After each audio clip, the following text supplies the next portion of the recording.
there's a moment in every true transformation that doesn't look like victory. It looks like vanishing. It arrives not with fanfare, but with silence so deep it echoes in your bones, often just after you've taken your boldest step, after you've spoken your truth in a room that wasn't ready for it, walked away from a path that paid well but starved your soul, or finally surrendered to a vision so vast it terrifies you even as it calls you home. And then stillness. The momentum stalls. The synchronicities stop. The inner guidance grows quiet. The people who once celebrated your light begin to question your sanity. Opportunities that once flowed like rivers now feel like mirages, shimmering just out of reach. Doubt creeps in, not as a shout, but as a whisper wrapped in fog. Maybe you were wrong. Maybe this was never meant for you. But here's what your fear won't tell you. This isn't the end of your story. It's the sacred threshold. The dark night before your breakthrough isn't punishment, it's initiation. And if you're in it right now, hear this with every fiber of your being. Do not quit. Do not turn back. Do not shrink yourself to fit the comfort of others. This phase isn't a detour, it's the very architecture of ascension. The universe doesn't test your readiness through ease. It reveals it through pressure. What you're experiencing isn't random suffering or cosmic abandonment. It's a precise, intelligent dismantling of every structure in your field that cannot survive the frequency of your next chapter. Your old identity, the one built on safety, external validation, predictable outcomes, and the quiet bargain you made with yourself to play small so others feel comfortable, is being dissolved not just mentally, but at the cellular level. Science now confirms what ancient mystics always knew. Your cells carry memory. Every belief you've ever held. I'm not enough. Success is dangerous. Love means loss. Isn't just a thought. It's a biochemical signal that alters gene expression, shapes your immune response, and even influences how your DNA unwinds. This is epigenetics in real time. And right now, your body is releasing those old contracts. Like the caterpillar in the chrysalis, you're undergoing histolysis, your entire form liquefying into imaginal cells, waiting for the genetic blueprint of your wings to activate. And that blueprint? It's already within you. It always was. Most people abandon their mission here, not because they lack courage, but because they mistake the dark night for failure. They interpret the absence of external validation as proof they were delusional all along. But the deeper truth is this. The dark night is where consciousness upgrades its operating system. While your outer world appears to contract, your inner world is expanding at a quantum level. Neural pathways forged in childhood are being pruned through a process called synaptic elimination. Subconscious programs downloaded from family, culture, and trauma are being overwritten by your soul's original code. And your nervous system, long conditioned to equate visibility with danger, is recalibrating through what neuroscientists call neuroception, your body's unconscious ability to detect safety or threat. Right now, it's scanning for cues that expansion won't lead to annihilation. This isn't stagnation. It's silent subterranean integration. Modern neuroscience quietly confirms what mystics have known for millennia. Your brain literally cannot perceive new possibilities when it's in survival mode. When cortisol and adrenaline flood your system, triggered by financial uncertainty, relational rupture, or the terrifying vulnerability of putting your truth into the world, your prefrontal cortex, the seat of imagination, long-term planning, and creative problem-solving goes offline. You revert to the limbic and reptilian brain, which only knows 3 primal commands: fight, flee, or freeze. But there's a deeper layer. According to polyvagal theory, your vagus nerve, the superhighway between brain and body, has 2 branches. The dorsal vagal state shuts you down into numbness, dissociation, or collapse. I can't handle this. The ventral vagal state opens you to connection, creativity, and co-regulation. I am safe enough to expand. The dark night isn't about pushing through. It's about gently guiding yourself from dorsal, shut down back into ventral presence through breath, touch, rhythm, or the sound of a trusted voice. That's why in the dark night, everything feels urgent, catastrophic, and final. Your biology is screaming, go back, it's safer in the known. But your soul, the unchanging awareness beneath the storm, is whispering, stay, this is where the alchemy happens. The key isn't to eliminate fear. That's impossible and unnecessary. Fear is data. It's your nervous system asking, are we safe enough to expand? So instead of numbing it with distraction, fighting it with toxic positivity, or spiritual bypassing it with forced gratitude, meet it with radical curiosity. Place a hand on your heart and gently ask, what part of me believes this expansion will destroy me?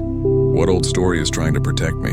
Often the answer traces back to an early wound, a time when speaking up led to shame, success led to isolation, love led to betrayal, or standing out made you a target.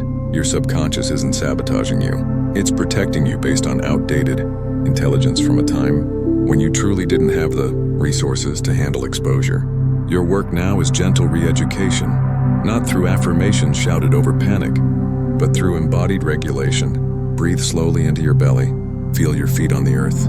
Speak to yourself like you would to a frightened child. I see you. We're not in that old story anymore. This time we expand and we stay safe. This time we are held. Each time you do this, you create a new neural pathway, one that links expansion with safety rather than danger. And over time, through repetition and presence, that pathway becomes your default. You don't just think you're safe, you feel it in your bones. This is also where the quantum observer effect becomes deeply personal. At the subatomic level, particles exist in a state of infinite possibility until observed. The moment awareness focuses, the wave function collapses, and one reality solidifies in space and time. But most people miss the crucial detail. Your emotional state is your lens of observation. Cutting-edge research in quantum biology, even theories like OR, orchestrated objective reduction, proposed by Penrose and Hameroff, suggests that consciousness may arise from quantum vibrations in microtubules inside your brain cells. If true, then every emotion you feel literally changes the quantum state of your biology. When you're in fear, grief, or contraction, you collapse realities that confirm lack, isolation, and limitation. When you're in trust, even quiet, trembling trust, you collapse possibilities aligned with flow, support, and abundance. So in the dark night, your most powerful act isn't striving harder, it's choosing your observational stance. Ask yourself, am I watching my life through the eyes of my past trauma or through the eyes of my future self? The former sees only evidence of failure. The latter sees the necessary friction before flight. And remember, the universe doesn't respond to your surface wishes or your morning meditation playlist. It responds to your vibrational consistency, the dominant frequency you broadcast through your thoughts, emotions, and nervous system state for 23 hours of the day. That's why the dark night is so revealing. It strips away performance. It shows you exactly where your frequency wavers, where you still believe you must earn love through achievement, where you equate rest with laziness, where you think success requires sacrificing joy, or where you secretly fear that being seen fully will lead to annihilation. These aren't character flaws.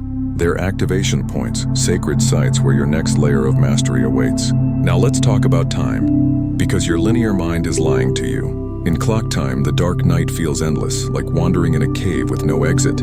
But in quantum time, it's a singularity, a single point, where past and future converge to birth a new present.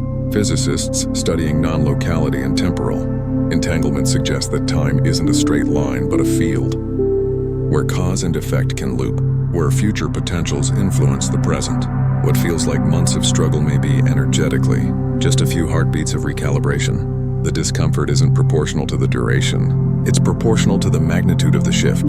The greater the destiny, the deeper the dissolution. This is why every major breakthrough in human history, Einstein's relativity, Rumi's poetry, Marie Curie's discoveries, emerged not from comfort, but from profound inner darkness. They didn't wait for the storm to pass. They learned to dance in the rain and eventually became the storm itself. You're being invited into that same alchemy, not to escape the dark, but to realize you were never separate from it. Darkness isn't the opposite of light. It's the womb of it. Without the soil's embrace, the seed cannot sprout. Without the silence between musical notes, there is no melody. Without the contraction of the breath, there is no expansion. So stop asking, when will this end? Start asking, what is this teaching me? Stop begging the universe for signs. Start becoming the sign. Stop waiting for permission from those who've never dared to walk their own edge. Start embodying the truth that you were chosen for this, not despite your fragility, but because of it. Your sensitivity, your depth, your willingness to feel it all, that's your superpower. Because here's the secret no one tells you. Your breakthrough doesn't arrive after the dark night. It arrives because of it. The very pressure you're resisting is compressing your consciousness into diamond. The loneliness you feel is clearing energetic space for soul-aligned connection. The confusion is dissolving false maps so you can navigate by your inner stars. And the people who disappear during this phase, they aren't betraying you. They're honoring their own limits. Your frequency is shifting beyond resonance with those who cannot hold your light. Don't mourn them, thank them. They played their role in your story. Now, the universe is making room for those who will walk beside you, not as spectators, but as fellow architects of the new world. This is also where authentic community becomes non-negotiable, not the kind built on likes and superficial engagement, but on shared frequency and mutual witnessing. Find even one person who understands this journey, not someone who tries to fix you, but someone who can sit with you in the fire and say, I see your light even when you can't. Share your truth. Let them mirror back your strength when you forget it, because consciousness evolves fastest in coherent fields. Alone, you're a spark. Together, you're a wildfire. But above all, do not confuse delay with denial. Just because you can't see the bridge doesn't mean it's not being built beneath your feet. The universe works in invisible architecture. While you're focused on the absence of results, it's assembling allies, synchronicities, financial openings, and internal capacities you'll need the moment the door swings wide, and it will open. Not when you're perfect, not when you've fixed yourself, but when you're aligned enough to receive it without collapsing under its weight. And that alignment isn't about doing more. It's about releasing the belief that you're not enough as you are, in this moment, in this mess, in this magnificent unraveling. So if you're in the dark night right now, breathe. You are not lost. You are being forged. Every tear, every doubt, every sleepless night is sacred fuel. The world doesn't need a polished version of you. It needs the raw, real, resurrected truth only this fire can birth through you. Don't quit. Don't shrink. Don't apologize for the magnitude of your becoming. Stand in the void. Trust the process. And know with absolute certainty that your breakthrough is already coded into the fabric of your being. It's not coming, it's rising. And you're ready.